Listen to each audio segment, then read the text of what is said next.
Hi friends, நாளைக்கு தேர்வு இருக்குது. ஆனால் இன்னும் பாடத்திட்டமே கவர் பண்ணலை. கவலை வேண்டாம், இந்த வீடியோ முழுவதையும் பாருங்கள். ஒரே நாளில் எப்படி முழு சிலபஸையும் ஸ்மார்ட்டான பிளானிங்கில் படிக்கலாம், நிறைய மார்க் வாங்கலாம் என்பதை ஸ்டெப் பை ஸ்டெப்பாக பார்க்கலாம். ஃபஸ்ட் ஸ்டெப்பாக நம்ம பார்க்க போகிறது ப்ரீ பிளானிங். காலையில் 6 அல்லது 7 மணிக்குள்ளே எழுந்து தயாராகணும். ஒரு ஒயிட் பேப்பரை எடுத்து நம்ம என்னென்ன சாப்டர்ஸ் இன்னும் பெட்டிங்கில் இருக்குதுன்னு அதை எழுதுங்க. எழுதின சாப்டர்ஸை 3 கேட்டகரியாக பிரிங்க. First easy plus high mark chapter, second moderate chapter, third tough or low priority chapter. முக்கியமாக ஈஸி அண்ட் ஹை ஸ்கோரிங் டாபிக்ஸில் முதல்லையே ஃபோக்கஸ் பண்ணுங்கள். ஸ்டார்டிங்கே ஈஸியான சாப்டரை நம்ம படித்து முடிக்கிறதுனால நமக்கு ஒரு விதமான கான்ஃபிடன்ஸ் கிடைக்கும். நம்மக்கிட்ட இருக்க பயம் கொஞ்சம் விலகி போயிட்டு அதுக்கப்புறம் அடுத்து இருக்க ஒரு லோ ப்ரியாரிட்டி சாப்டர் படிக்க தோணும். நம்ம அதிகமாக இருக்க ஃபஸ்ட்டு ஸ்டார்டிங்கில் படித்து வச்சுக்கிட்டோம்னா நமக்கு இருக்கிற கான்ஃபிடன்ஸ் எக்ஸாமுக்கு முன்னாடியே படிக்கிறதுக்கு ரொம்பவே ஹெல்ப் பண்ணும். நெக்ஸ்ட்டு செகண்ட் ஸ்டெப்பாக நம்ம பார்க்க போகிறது போமோடோரோ டெக்னிக். போமோடோரோ டெக்னிக்ங்கிறது ஃபஸ்ட்டு 25 மினிட்ஸ் ஒரு சாப்டரில் இருக்க ஹை மார்க் கொஸ்டின்ஸை படிங்க. அதுலேயே அந்த சாப்டரில் பாதி கவர் ஆயிரும். அதுக்கப்புறம் 5 மினிட்ஸ் ரெஸ்ட் எடுத்துகிட்டு அடுத்த 25 மினிட்ஸ் நம்ம அதே சாப்டரில் இருக்க செகண்ட் ஹை மார்க் கொஸ்டினை படிங்க. இதில் மீதி இருக்க டாபிக்ஸ் எல்லாமே கவர் ஆயிரும். ஆக மொத்தம் 1 ஹவரில் நம்ம ஒரு சாப்டரே கம்ப்ளீட் பண்ணிட்டோம். இதே மாதிரி மொத்தம் 6 சைக்கிளாக படிங்க. மொத்தம் 3 சாப்டரை நம்ம ஈஸியாக நம்ம கம்ப்ளீட் பண்ணிடலாம். இந்த போமோடோரோ டெக்னிக் யூஸ் பண்ணிகிட்டு இருக்கும்போது இடையில வாட்ஸ்அப், இன்ஸ்டாகிராம், ஃபேஸ்புக், யூடியூப் இது எல்லாத்தையுமே அவாய்ட் பண்ணுங்க. உண்மையாக சொல்கிறேன், இது உள்ளெல்லாம் நீங்கள் போனீங்கன்னா கண்டிப்பாக டிஸ்ட்ராக்ட் ஆகிடுவீங்க. உங்களோட ஸ்டடி பிளான் ஃபுல்லாகவே கொலாப்ஸ் ஆகிடும். நம்ம கிளாஸில் எடுத்த ஷார்ட்டான நோட்ஸ் மட்டும் படிங்க. நீங்கள் இப்போ புக் முடித்து டீட்டெயிலாக படிக்க முடியாது. Class notebook, past year question papers, guide, summaries இதெல்லாம் பார்க்கலாம். முக்கியமானது மட்டும் படிக்கணும். எக்ஸாம்பிளுக்கு definition, formulas, important diagrams, headings and key points இதெல்லாம் சிலபஸை பார்த்தாலே அதிலே கொடுத்துருக்கோம். அதில் இருக்கிறத மட்டும் டெஃபினிஷன் மட்டும் தெரிஞ்சுக்கிட்டாலே போதும். ஈஸியாக எக்ஸாம் எழுதிடலாம். ட்ரிக் சொல்லணும்னா ப்ளூ பெனில் நம்ம அண்டர்லைன் பண்ணியிருந்த ஹெட்டிங்ஸ் பார்த்தாலே நினைவுக்கு வரும். Step 4 active recall technique. படித்ததும் புத்தகத்தை மூடி நீங்கள் என்ன படிச்சிங்கன்னு யோசித்து பாருங்கள். அதை திங்க் பண்ணி பாருங்கள், என்னென்ன படித்தோம். ஸ்டார்டிங் டு 20 போமோடோரோ டெக்னிக் படி ஃபஸ்ட்டு 25 மினிட்ஸ் படித்து நெக்ஸ்ட்டு 5 மினிட்ஸ் பிரேக் எடுப்போம். அந்த 25 மினிட்ஸில் ஸ்டார்டிங்லேருந்து லாஸ்ட் வரைக்கும் என்ன படிச்சிங்க அப்படின்னு அந்த 5 மினிட்ஸ் நீங்கள் திங்க் பண்ணி பார்க்கலாம். டவுட் வந்தால் யூடியூப்பில் போய்ட்டு வீடியோ சர்ச் பண்ணி பார்க்கலாம். அப்படி இல்லைனா வெப்சைட்டில் போய்ட்டு நீங்கள் அந்த கான்செப்டை சர்ச் பண்ணி அதோட டெஃபினிஷனையும் இன்னும் பல விதமான டிஃப்ரெண்ட் டைப்ஸ் ஆஃப் கருத்துக்களையும் நீங்கள் தெரிஞ்சுக்கிட்டு நீங்கள் ஒரு அண்டர்ஸ்டாண்டிங்க்கு வரலாம். மக்கிங் இல்லாமல் கான்செப்ட் வைஸ் புரிஞ்சால் தான் ஆன்சர் ரைட்டிங் பண்ண ஈஸியாக இருக்கும். உங்களுக்கு சீக்கிரம் மறக்கவும் செய்யாது. Step 5 previous year question paper.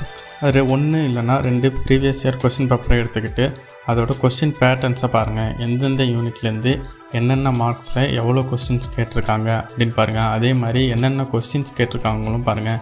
ஏன்னா அதே கொஸ்டின்ஸ் ரிப்பீட் ஆகிறதுக்கும் வாய்ப்பு இருக்குது. ஏன்னா ஆல்ரெடி கொஸ்டின் எடுத்தவங்களை வச்சு தான் இப்போ புதுசாக கொஸ்டின் எடுக்கிறவங்களும் அதே பேட்டர்ன் வச்சு தான் கொஸ்டின் எடுப்பாங்க. ஸோ அதே பேட்டர்னில் நீங்கள் படிக்கிறது உங்களுக்கு ரொம்பவே ஈஸியாக இருக்கும். அப்படி இல்லைனாலும் அதே கொஸ்டின் பேப்பரில் இருக்க பிக் கொஸ்டின், அதாவது ஹை மார்க் கொஸ்டின்ஸை மட்டும் படிச்சுக்கோங்க.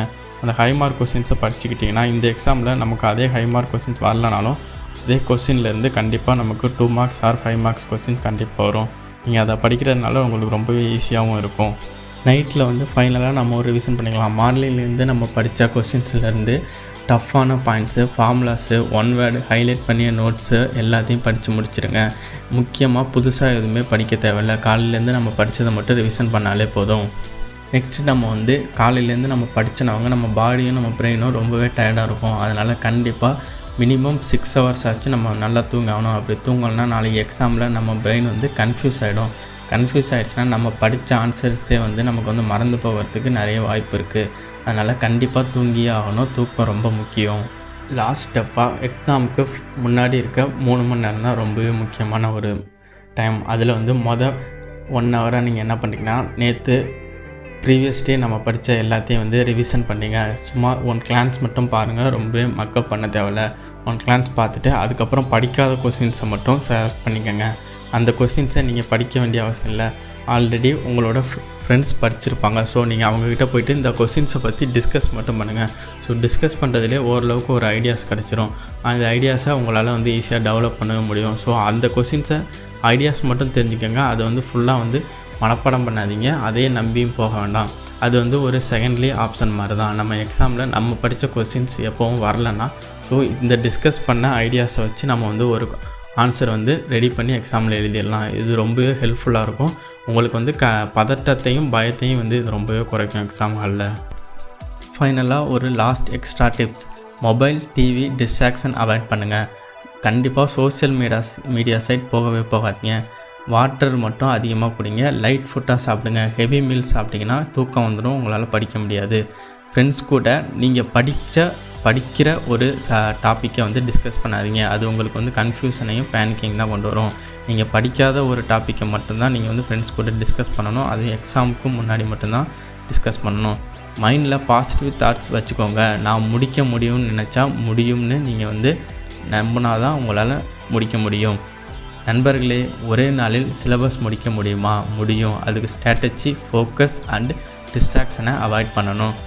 நீங்கள் இந்த மெத்தட் ஃபாலோ பண்ணிங்கன்னா வெற்றி கண்டிப்பாக உறுதி. இந்த வீடியோ உங்களுக்கு பயனுள்ளதாக இருந்ததா? லைக் பண்ணுங்கள். டவுட் இருந்தால் கமெண்டில் கேளுங்க. சப்ஸ்கிரைப் பண்ணாததுக்கு மறந்துடாதீங்க. நாளை தேர்வுக்கு என் வாழ்த்துக்கள். All the best. நாம் சாதிக்கிறோம். அடுத்த வீடியோவில். வணக்கம்.